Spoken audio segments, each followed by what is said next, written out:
So it's actually quite a complex project. These trees are very, very large. One of the major challenges has been actually transporting the trees. Is this actually going to be possible? How are we going to do this?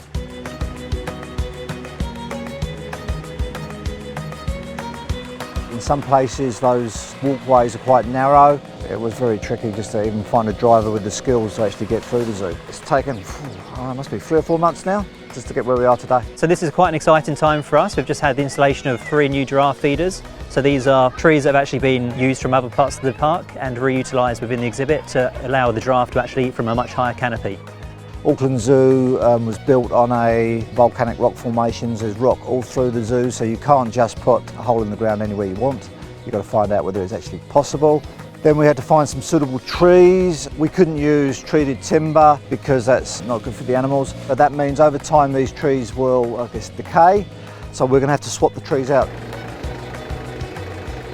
We spent a lot of time choosing the trees. We wanted a particular shape. The feeders need to be out on limbs so that when the keepers lifted the browse for the animals, it wasn't above their head. It wasn't a very easy operation to get to where we are today in terms of working across different sections within the zoo. It wasn't just the keepers doing it, there's much more of a collaboration with different departments to make this project happen.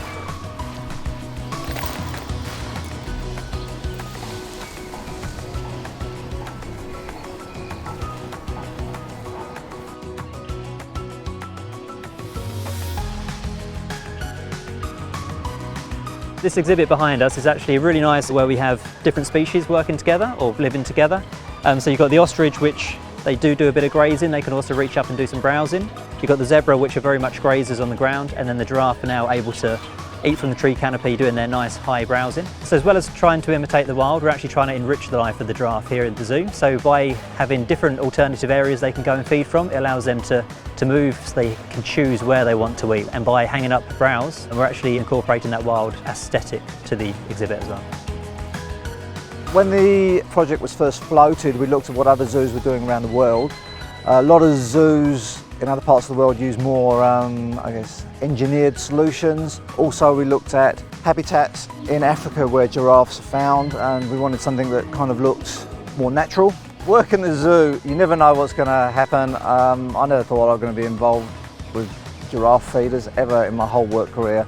I'm so pleased I can be. So here at Auckland Zoo, we actually support the Giraffe Conservation Foundation through our Conservation Fund. It's the only charity that is 100% for the giraffe and their conservation and their research and the education to hopefully try and stabilise populations and make sure these animals exist into the future.